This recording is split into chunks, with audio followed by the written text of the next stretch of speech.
Hey everyone, welcome back to Little Learner and Mom. I know I've been kind of MIA over the last several weeks. We've been extremely busy, like a lot of homeschool moms or moms in general, just life, doing its thing.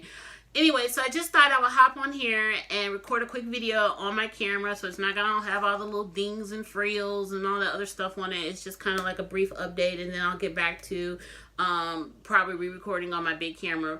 But I wanted to kind of jump on and let you know what's been going on for us. And again, if you can't find me on YouTube, I'm always posting things on my Instagram page. So please feel free to follow that page, and as well as like our page on Facebook, and you can see a lot of different things that we're doing, and you can get an update of what's been up, and you can also reach me there, and I'm really good about commenting back or reaching back out to you if you have any questions or anything like that. So let's go ahead and jump into this quick update. Try to make this video as short as I possibly can. We did homeschool through the month of December. We stopped homeschooling on December 17th, and we picked back up on January 2nd. We did change our I did change our lesson planning a little bit on how we did things, probably like towards the end of November. I want to say more like December. I started lesson planning a lot different, and if you're always wondering what my lesson plans look like, hop on over to Instagram again, and I usually post them on Sundays so you can kind of see how I do our layout. But the way I change our lesson plans, because this is our math year, this is the year that I'm doing a lot of concentration on math with my son. He is solid when it comes down to language arts and reading, and so I felt like this is the year that we really need to focus more on his math fact fluency and getting him more comfortable with working with numbers and math and math literacy and all that good stuff. So this is our math year. So what I did is on Mondays and Wednesdays, we concentrate on doing math as our core subject for the day. And the way that works out is that we do two math lessons those 2 days, and then like on Mondays and Wednesdays he does 2 lessons each. Sometimes those lessons don't always pan out where he's doing those 2 lessons on those 2 days. Sometimes a lesson takes a little bit more time. Sometimes he doesn't really understand a lesson, so we have to kind of spend more time on it, which is okay. And this is one reason why I switch the schedule like this before these type of situations. And so on those days, it's all about math, and then we do handwriting and whatever elective that we're rolling out for that day. And for language arts and reading, he does something really simple like a Muffet Girl sheet, or he does like an easy grammar. He has an easy grammar. I switched him over to easy grammar for the month of December. Major shout out to my busy bees and me, Erica, loving that curriculum. Thank you for taking the time out and talking with me about that, because I am absolutely loving it. And I will link her review video in the description box so you can take a look at it, so you can kind of see what that curriculum is about. And so he does something like that. So he does something very, very light for reading and language arts. Something that doesn't take him no more than maybe 5 or 10 minutes at the most. And 10 minutes is really pushing it if it goes that long. So on Tuesdays and Thursdays is when we do our lessons for the good and the beautiful. And I did stop him at lesson 30 in the month of December, because like I told you in a previous video that I divided his good and the beautiful up by 30 lessons each, because there's like 90 some lessons in there. And so we did stop doing that, and we're doing review. But before we stopped, he would do 2 lessons or maybe 1 lesson, depending on how the lessons work out. Because if you're familiar with the good and the beautiful, sometimes the lessons may take more than 1 day because of the way they're broken down. And sometimes you can get a lesson and a lesson or 2, and you can do like 3 lessons in 1 day. So, but that's how it works out for when we're doing the good and the beautiful lessons. But on the days now that we're reviewing, we still did, a review with language arts on his Tuesdays and on his Thursdays. Again, we did Muffet Girls, her language arts packet. We did Spectrum. We did all kinds of games and different things, around that nature. And then again, on those opposite days that we're reading is our core for math, we did like a easy, he did his math facts. He wrote his math facts, or I drilled him on math facts. Something very light, something that's not very stressful and, you know, frustrating for him. And then Fridays is our catch-all day. We do STEM on that day. We do game schooling on that day. We do art. We just kind of cool out the day. Some days we just don't do anything at all. And so Friday's like a catch-all day, and maybe like a makeup day or whatever you want to call it. But it's a very low-key day and not a very stressful day for either one of us. And so that's how our schedule is working out for the end of last year. We're going to continue on that path this year because I'm seeing a different type of growth as far as for his math, because I did that switch, and so I really do like that. As far as how I switch things up, if you're familiar with me, you know that I do huge unit studies with my son. For the month of January, we did study Matthew Henson. We're doing Aprons in Education, or Education's an Apron, and Read Like a Rock Stars, their social studies packets. And what we're doing with that is we're doing the Not Your Average Arctic Animal unit study, and we're doing their Not Your Average Winter unit study. And the one thing that I love about switching to these ladies is because, one, it's culturally diverse. Two is that he's getting history, geography, economics, social studies, all within that. And so I'm loving that is an option for him as far as, you know, doing his during our electives, and I don't have to do so much planning while we're doing that. And so that's what we're doing for our electives, and we're still doing our science. Right now we're studying space. We didn't go really in depth because I didn't pull out the Good and the Beautiful space unit, because he just really wasn't really feeling it. I mean, it was the holidays, and I just didn't feel like doing all that planning. But I did talk to him the other day, and he says that he wants to do energy and light.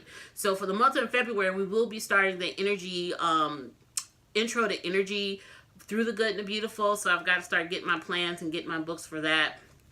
The fact that I just said that just let me know that I need to start putting books on hold at the library. Okay, add that to my list. So, as far as what we've been reading, my son is an avid reader. I mean, for the last, I want to say maybe 6 to 8 weeks, he's been like ferocious with his reading. Like, he is like burning through books as fast as I can give them to him. And so, for the month of December, and so far this month of January, he has gone through a lot of books. And so, we did finish book 6 of Melvin Biederman. And so I did pick up book 7 and 8 from the library. And Melvin Biederman is one of those chapter books that I'm okay with him reading. One of the issues that I do run into is because my son is an advanced reader, I have to make sure that I check out the content of the books and the maturity of the book, because sometimes when you reach for those chapter books, there may not be as, he may not be ready for that type of language. Or so I tend to stick with authors that I know what their writing style is. And I always read like the first 2 books in the series, and I still skim any of the books that I let him read on his own, just to make sure that the content is where I want him to be at. So Melvin Biederman, I give it a thumbs up. I mean, I think the worst thing I've probably seen, and I'm be honest with you, I think I might have seen the word stupid, but my son is like, when he sees something that is inappropriate, he will come to me and say, "Mommy, this is an inappropriate word," and we talk about it. So he's aware. But there's a lot of good vocabulary in this book. Like, there's devious in this book. Then I'm flipping through it. And again, he hasn't read book 7 and 8, and I will be skimming these over before I give them to him. But he did read book 6, and we really did enjoy that. So this is kind of like the layout. So you're not going to get pictures. If your child is one that needs pictures and stuff, then you're not going to get a picture on every page in the Melvin Biederman series. You're going to get a picture, I want to say a picture like every 2 to 3 pages, but on average, these books average between 130 to 150 in pages. He can whip through these in about 2-3 days, depending on if he's reading anything else. My son has a bad habit of reading more than one book at one time. I think he gets that from me. Let's see what else. We did pick up the data set, and this is the last book in this series as currently right now. And again, we love the data set. I love the way this author writes. This book is all STEM-tastic. This book is about 4 kids who love everything science, and they go on all these different adventures with Dr. B. And I'm not going to give away the storyline of these books because they all kind of go on the same storyline, but I'm going to show you the inside just a little bit. So again, with here, I would say with the data set, you get a picture on every page. So this is probably the content as far as like the reading level, if you want to look at that right there for the data set. This is a book that I'll just hand to him. I don't have any worries about this. Very clean reading, very I would say G-rated, and I'm okay with him. He's learning a lot of science words while reading this, and so I'm okay with that. He did read Super Turbo Book 1. He just finished Super Turbo Book 2. Again, this is another book that I'm okay with just handing him. It's nothing in here that's, too overly mature for him, and I'm okay with it. You do get a picture on this one.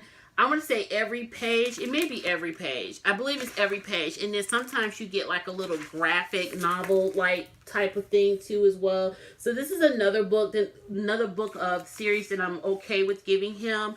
And again, I will put these series in the description box for you to take a look at. But this is an awesome series as well if you're looking for something cool, especially if you have a boy.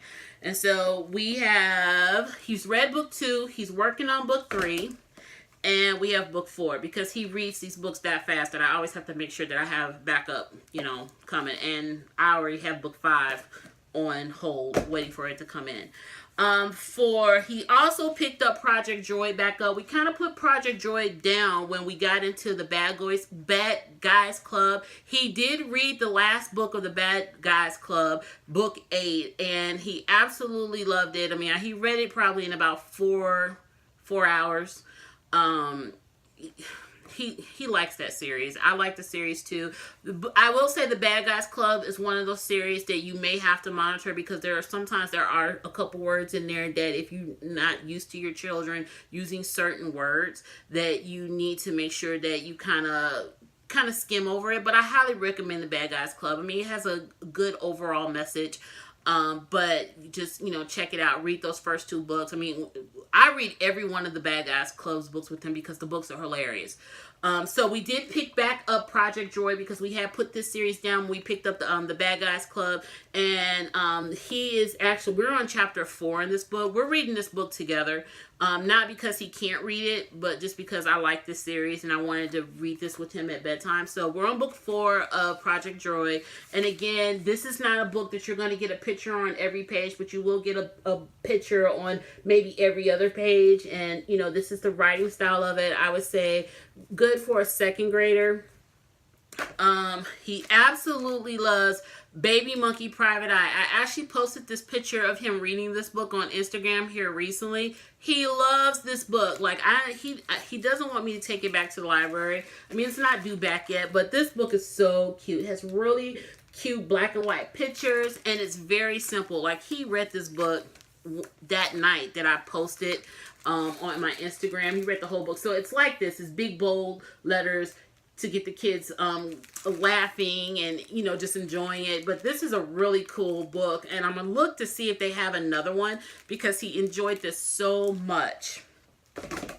As far as another series of books that he read, we read Wallace and Grace, this entire series. He absolutely likes this series. This is a very good beginner series for if you have an established reader but not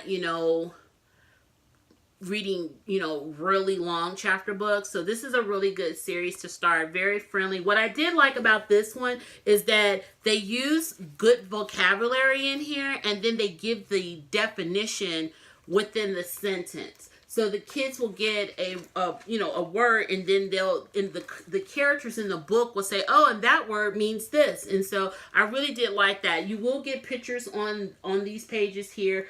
This is for a beginner chapter book reader. So I highly suggest this if you have into kindergartner who's a little bit of an advanced reader, or a first grader that's getting into chapter books, I highly recommend this series right here. And this is Wallace and Grace.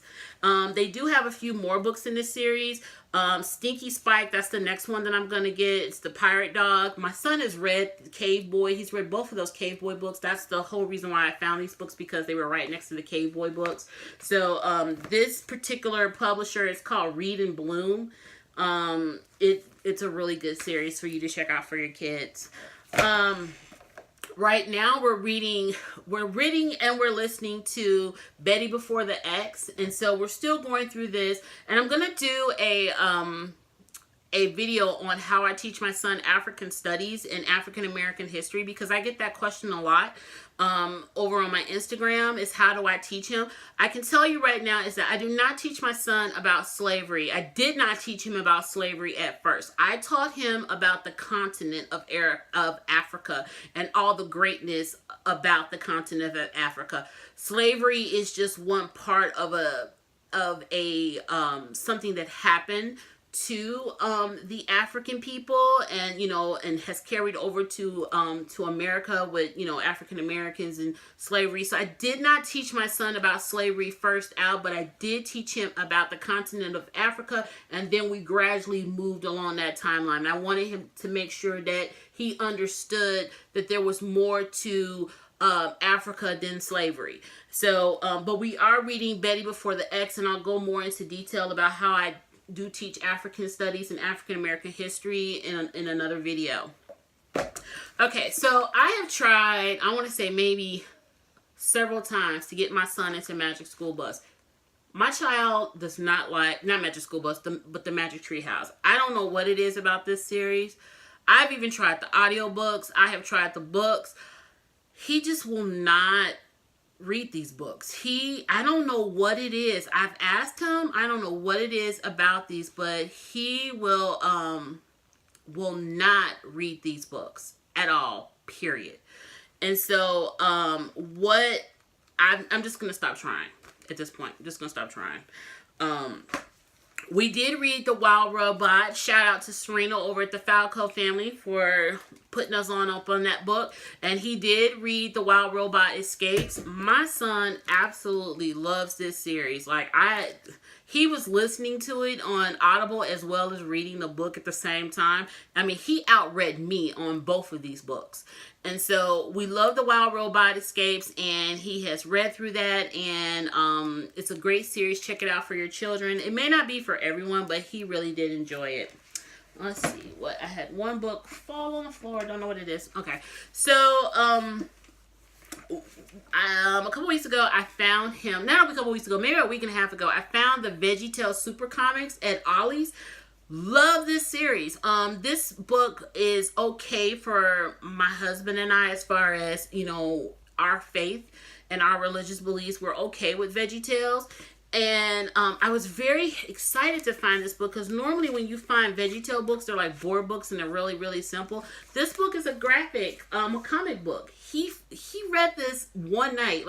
There's a picture of him on Instagram walking through the house reading this book.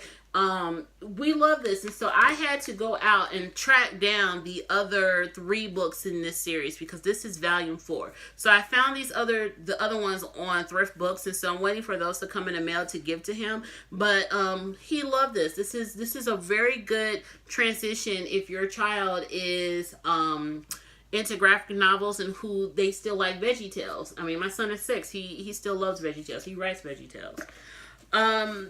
Also new for this year is that I bought this for him maybe about 2 years ago, and I decided that I did not want to do it when I bought it, that I wanted to wait, because I wanted to have more in-depth conversations about